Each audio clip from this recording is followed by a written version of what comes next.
Now that Thunderbolts is now out for a few days, it's now appropriate to rank the Thunderbolts members, aka the new Avengers. This ranking is the characters who are part of the Avengers team and alive at the end of the movie still. I am counting Sentry, although in the post-credit scene it said that new Avengers and Bob will return. I'm still including him in there because technically he's on the team but not an Avenger.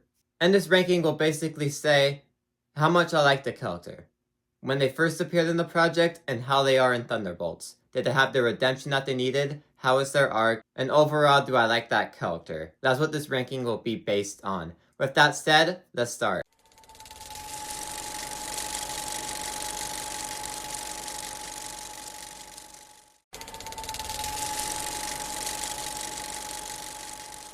Now, although I love what they did with Ghost in Thunderbolts, she did feel a bit underdeveloped when compared to everyone else in the movie. And when we look at Ant-Man and the Wasp, I wasn't really a fan of her character in that movie. She's a fine character in that movie. Thunderbolts did redeem her, the movie needed to, but it made me also like her a bit more. But they still never fleshed out her character enough to make me have that connection with her. She has the coolest power out of everyone on the New Avengers, but they never were able to fully flesh out her character that have a connection with her, like some of the OG Avengers. Every OG Avenger you had a connection with. Ghost is like that outsider in this New Avengers group. You like her character, you enjoyed her in the movie, but you don't have that connection with her. The movie failed at that. Which, if you see my spoiler review for Thunderbolts, I kind of dive into why we need another Avengers movie, so we can flesh out more of these characters, so we know the stakes before Doomsday. But Ghost is kind of like the outsider of the group, coolest power, but needed more about her character.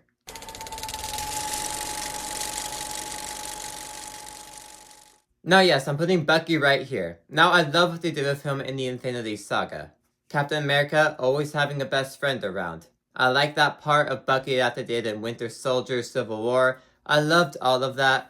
But again, I'm not the biggest fan of Bucky.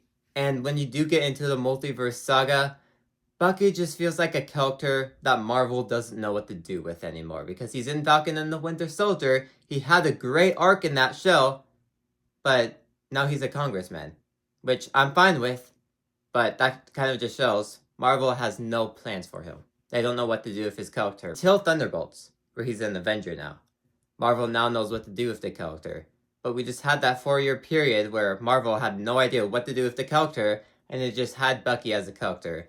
So we spent almost the entire phase not seeing Bucky again, because they didn't know what to do with the character.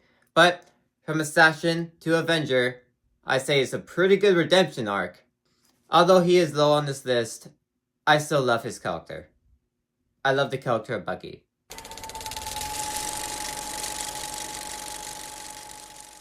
Now, John Walker is a unlikable Captain America character, but that's part of his arc. That's what I like about him. He was a hero who did something bad, so he failed, and is no longer the mantle of Captain America.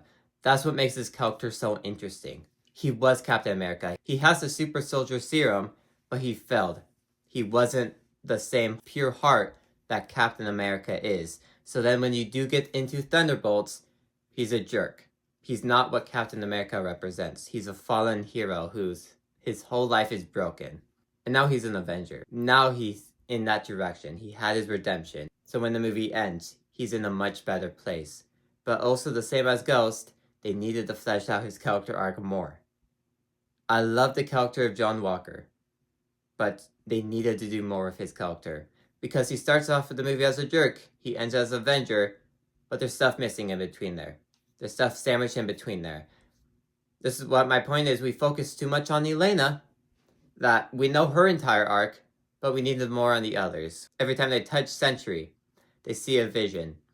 And I think that they should have done that for each and every character. They did, but they need to do that more, so we actually get that arc for each character.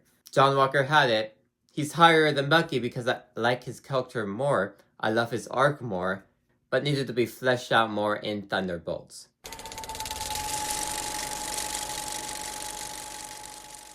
Now, I loved Red Guardian and Black Widow.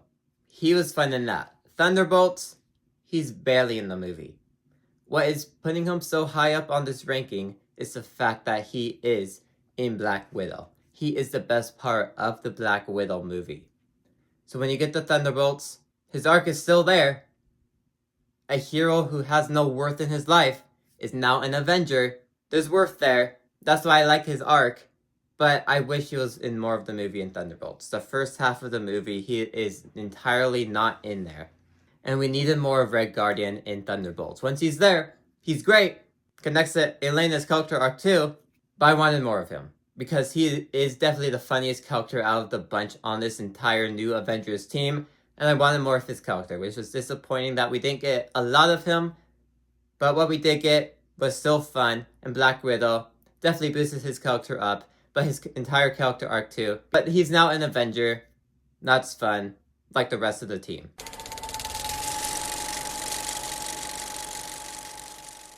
Now, same thing with Red Guardian. I loved Yelena's character in Black Widow and Hawkeye. But I felt like Thunderbolts kind of focused too much on her character. I wanted a team-up movie in Thunderbolts. We focused too much on Yelena. I still love her character. She's a replacement for Black Widow. By not feeling like a replacement, but still taking up that mantle. And we did flesh a lot out with Yelena in this movie. It is very much her movie. She is very much the star of her movie. Which is one of my problems with Thunderbolts. But since I do enjoy her character, it is nice to have her the main focus of the movie. We just needed more of her before Thunderbolts actually started, because Thunderbolts is the end of Phase 5, but I really enjoy Yelena's character.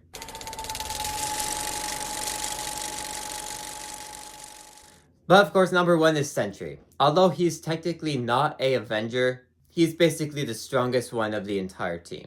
And I loved what they did with him as a villain. It connected to the theme, and it showed Sentry is powerful. He is probably one of the most strongest people in the 616 universe right now. Even stronger than that one girl in Secret Invasion, just because of his shadow power that makes everyone have that mental flashback memory thing. I love Sentry as a villain in this movie, and I felt like they nailed him as a villain. We don't need some big final action scene at the end, because they could just tell it with the theme. Connecting Bob to his past. Overcoming your mental emotional state. Movie nailed it on the theme. And Sentry as a villain and character. Now the strongest person in the Avengers group. I can't wait to see what they do with his character in the future. The actor did absolutely great. I loved him in the role as Sentry. And I can't wait to see what they do with him in Doomsday. Because he could very much, from what I've seen of his character at least, he seems like he'll be stronger than Doom. I know he's not going to be stronger than Doom, but he seems like he could be. At least make Doom sweat a bit. Walking out of Thunderbolts, I knew that the standout of all the characters was easily Sentry.